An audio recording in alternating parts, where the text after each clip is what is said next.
Thank you for turning to page 121. Dragons. One of the best things in Dungeons and Dragons.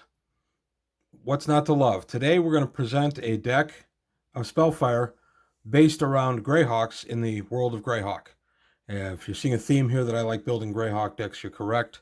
This deck is devoted to dragons and all the fun they can bring to the table. So we're going to take a look at the deck and the breakdown and show you some of the tricks.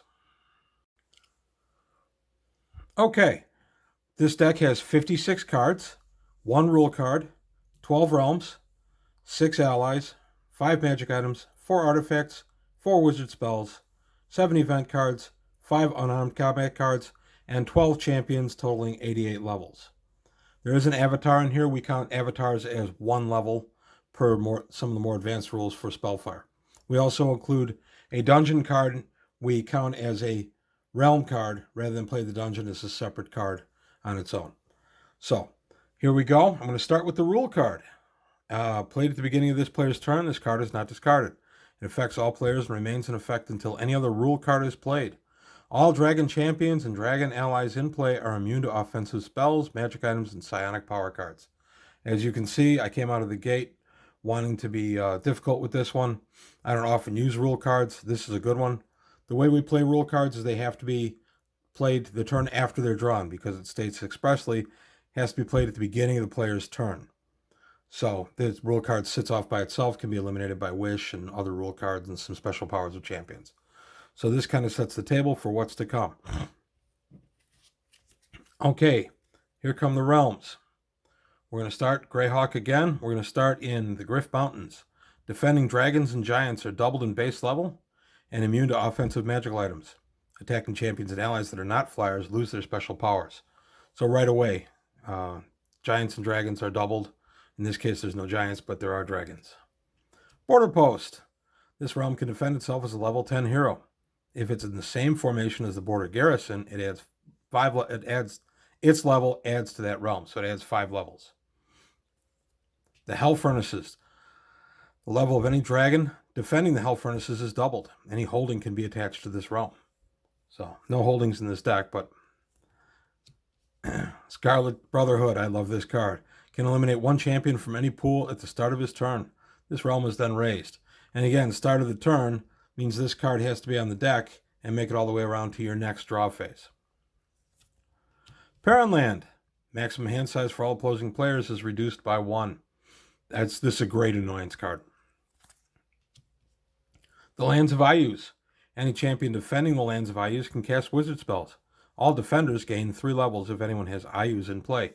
So if an opponent is playing Ayus, you still get the benefit. Dragon Mountain. Can only be attacked by flyers or earthwalkers. Inferi, the dragon's base level, is doubled when defending this realm. That's a card. Infrania is in the deck. Temple of Elemental Evil. Draw 3 cards immediately when the temple is played. Greyhawk Ruins. All Greyhawk champions of this player gain 2 levels. That's just so useful. Here's the dungeon card for this deck. The Labyrinth of Castle Greyhawk. This player's Greyhawk realms may only be raised or discarded through combat. Vesvi Forest. Swimmers cannot attack this realm. For each magical item and artifact attached to an attacking champion, subtract 2 levels from his total. Champion's level cannot drop below 1. So if somebody's a level 8 coming in and they have 2 attached magic items, they lose 2 for each, so they're level 4. And Border Garrison. This realm can defend itself as a level 10 wizard. Regardless of where it is in the formation, it must be attacked first. This is a great second or third line realm to have in your deck. Also, if the Border Post card is out, he defends himself as a level 15 wizard. So, pretty nice. Okay, next we're going to take a look at allies. This one, the Intellect Devourer. You're probably very familiar with this guy by now. I put him in almost all of my decks. Immediately destroys an opposing champion level 5 or less. Count only magical item or artifact bonuses when determining level. So if he's got a +3 sword that's not +5, he's automatically discarded. Cult of the Dragon. And staying with the theme, it's a +2 ally. Playable only with the Dragon Champion. This ally doubles the base level of the attached champion. It is discarded if forced to switch sides. Very useful. Myrmidons. These appear in a lot of my decks. 4th level ally, plus when the Myrmidons are discarded, their player shuffles all discards back into his draw pile. Drake, a +5 ally. He's a dragon. He's a flyer. This ally can be discarded from player's hand to prevent a dragon champion from going to the discard pile for any reason. Interestingly, though, he can't prevent him from going to the abyss or the void, because it expressly says the discard pile.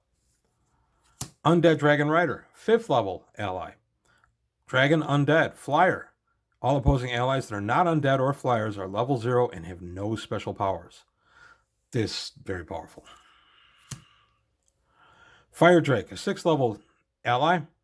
He's a dragon flyer. The base level of an opposing non-dragon champion is reduced to 2, but for this round of battle. That's the base level, so if he's a level 8 monster, it's dropped down to a level 2. Okay, next we're going to move on. Next cards in the set. Okay, here we are with magic items. This is the Net of Entrapment. This champion's opponent cannot play allies. This appears in several of my decks. The Winged Boots also appears in several of my decks. They're +2 magic item. The attached champion becomes a flyer. If he's defeated in battle against a non-flying champion, he can retreat from combat back to his pool. That's a really useful power if you just need somebody to speed bump an incoming non-flyer monster. Red Dragon Figurine. This is a +5 magic item, and this magical item can be attached to a champion to add 5 levels, or maybe played as a level 5 monster dragon champion. So this can go into the pool as a dragon itself, and this obviously is a copy. We use copies for our own use. We do not use them for any kind of for-profit. Okay, Gauntlets of Golem Strength. These are +6 magic items from 4th edition. If the attached champion is victorious in an attack, all holdings in that player's formation are discarded. It can be very useful, especially in a multiplayer game where there's a lot of holdings. And a Girdle of Storm Giant Strength, just a +7 magic item. Okay, next up we're going to take a look at events. Deflection, very common one, 4th edition card. Player can deflect a harmful event affecting only him onto any other player. This appears in a lot of my decks. Dragon's Graveyard. Return 1 dragon champion and 1 dragon ally from the discard pile to your hand. This is a helpful event. It can't be calmed. Plus, it only affects you. There's a Calm. Magical Calm undoes a harmful effect of an event, but only for the player of this card. Slave Revolt. All opposing players must discard 1 champion from their pool, chosen by this player. You get to pick who leaves the pool, and you aren't affected by it. Cataclysm. Destroys 1 realm of this player's choice. That realm is discarded. Harmful. Great way to get rid of a problematic realm.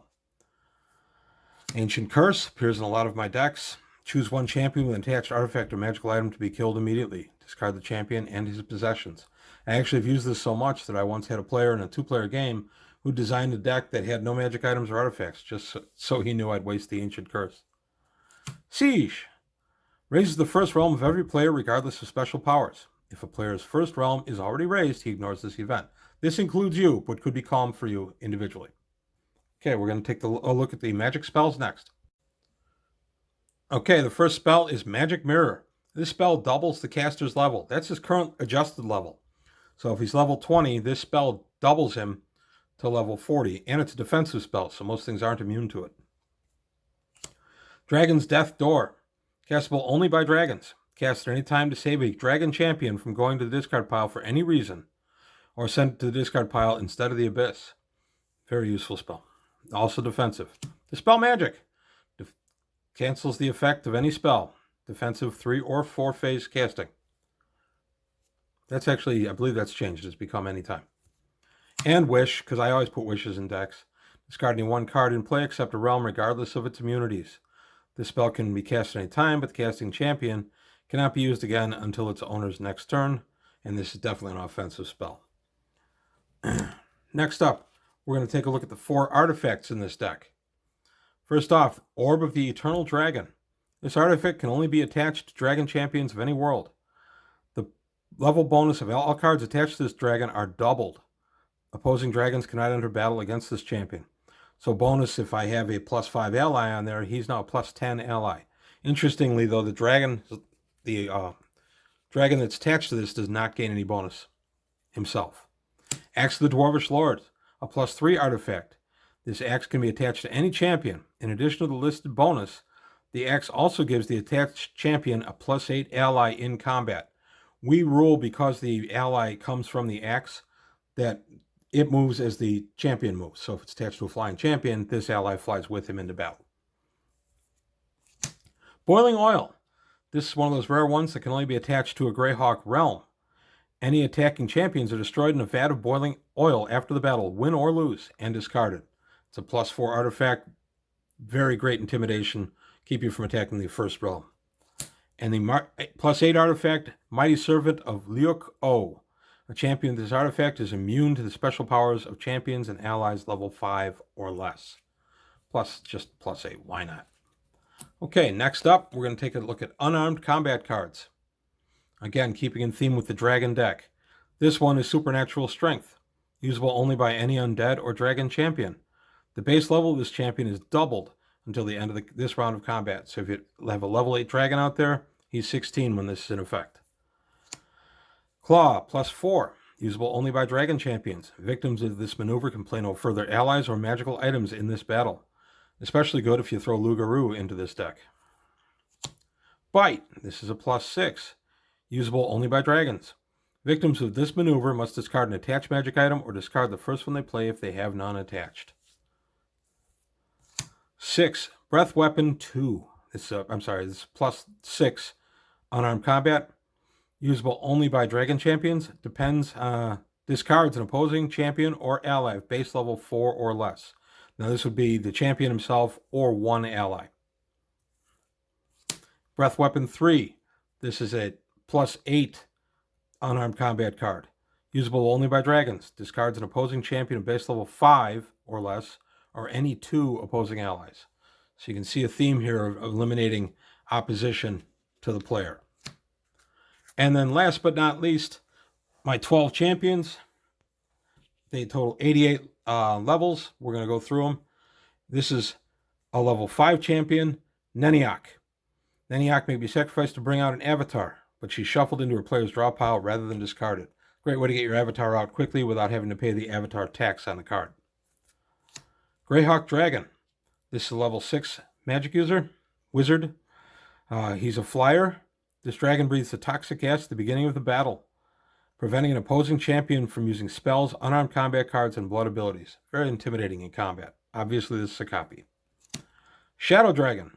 A level 7 monster. This dragon and his allies can attack any realm in a formation. Opposing champions are at half their base level, rounded down, with lost levels being added to the Shadow Dragon's total. He's immune to the special powers of Underdark champions. This is a really powerful creature in that he can attack any realm in a formation, and the opposing champions lose their levels and actually add to his. Nicely designed card. Glimmer, the Brass Dragon. This is a chase card. He's level 7 warrior, fighter. He is a flyer, Earthwalker. He can cast cleric spells. He has a large hoard and is constantly adding to it. Whenever he is victorious in battle, his player can return a magical item or artifact from his discard pile and attach it to Glimmer. Got nice recycle power there. Level 8 in Fryrena, the dragon. She can cast wizard spells and is immune to the special powers of heroes and allies. If discarded as a result of combat, she can destroy one magical item or artifact in play, and that's anywhere in play. Doesn't even have to be the person that she's in combat against. This is the dragon whose level is doubled when defending that realm. When defending Dragon Mountain. So if she's defending Dragon Mountain, her level is doubled. Daggeranzi, the green dragon, an 8th level monster, can instantly destroy any 2 allies played against it in a round of battle. Just nice power, also flyer. Level 9, Xylish, the ancient green dragon, 9th level monster, swimmer, can attack any realm that shows coastline on the card. When Xylish enters battle, the player can draw a card. If the card is usable, it can be played. Otherwise, the card goes into the player's hand. So this is a great way to get some cards out. And Spellfire is notoriously stingy with stuff like that. So it's a good choice for your deck. Flame. This is an AD&D champion. As I've said in the past, AD&D champions we play as kind of wild cards. They can appear in any deck dedicated to a specific world. This is a level 9 monster. He's a dragon, flyer. Flame must be defeated twice while defending before being discarded. Allies of +3 or less cannot be played against him. Flame is, that's the Driz de Warden power. Very useful to speed bump an attacker, especially if the attacker makes the mistake of somehow having allies. Maldradior, the Great Blue Worm, 9th level wizard. He's a dragon, a flyer, can cast any spell. Phase 4 spells cast by him during combat are shuffled back into the draw pile instead of discarded. Those are specifically only combat spells in Phase 4, not a wish that you cast in Phase 4. And interestingly, because he's a wizard, Maldradior can be affected by Midnight and can't cast any spells because he's a wizard. Midnight inhibits his ability to cast spells. Flashburn, level 9 fighter. He's a dragon and a flyer. Flashburn has access to a non-flying +9 orc ally that cannot be forced to switch sides during battle. So in a straight-up fight where movement's not an issue, he's adding 18 levels to your side. But please note that orc is a non-flyer, so he can't get there with Flashburn. Michael, Amethyst Great Worm, 10th level monster. Dragon flyer swimmer. Can attack any realm that shows coastline on the card. Can cast wizard spells. Michael psionically destroys any one ally played against him in a round of battle. Great way to inhibit your opponent again from using allies. That was one of the themes when I designed this deck, is I didn't want to see a bunch of allies succeeding. And the avatar in this deck, Bahamut, God of the Good Dragons. He's 21st level, but for deck design, he only counts as 1 level. He's an avatar flyer. Discard 2 spellcasting dragons to bring Bahamut into play, or Neniak, that's why she's in here. He is immune to the special powers of champions and allies. Champions Bahamut's pool are doubled in base level when defending, as are all dragon allies. And of course, you can only have one avatar per pool. As you can see, the idea behind this deck was to stunt the ability of the opponent to use allies while increasing my own, also to inhibit their hand and their magic items. I just want to come back and touch on Flame just a little bit to clarify what I stated earlier. Flame must be defeated twice. Not Flame. It wasn't Flame that I made a mistake on. It was Flashburn. Flashburn. He's a 9th level fighter. He's a dragon flyer. Flashburn has access to a +9 non-flying orc ally. When attacking, if Flashburn uses his flight to get to a realm deeper in the formation, his +9 ally cannot come with him. So if you attack the lead realm, the ally is there, or if you're defending, the ally is there. But if you use the flight ability, you do lose the +9 ally. I just want to clarify what I stated. So there you have it. A nasty little dragon deck. I like this one. This has seen very good success on the table. And it's a lot of fun. It's very thematic with Greyhawk. Greyhawk dragons are... Greyhawk has a bunch of dragons that are active. I like the design of most of these cards. It's just a very well done deck that's seen good success at our table. Again, we only play non-tournament type things. We're playing for fun, and we're usually playing with 5 or 6 of us playing at one time in one game. So my decks are designed to deal with multiple threats from multiple opponents. So that's why there's a lot of things that stunt allies, that sort of stuff in my deck. So that's it for this time on page 121. Thanks for watching. If you have any comments, please leave them below. And if you liked what you saw, please like and subscribe. And I'll see you next time. Well, that closes the book on another episode of page 121. Please leave your comments below, and if you enjoyed what you saw, go ahead and hit the like button and subscribe to the channel.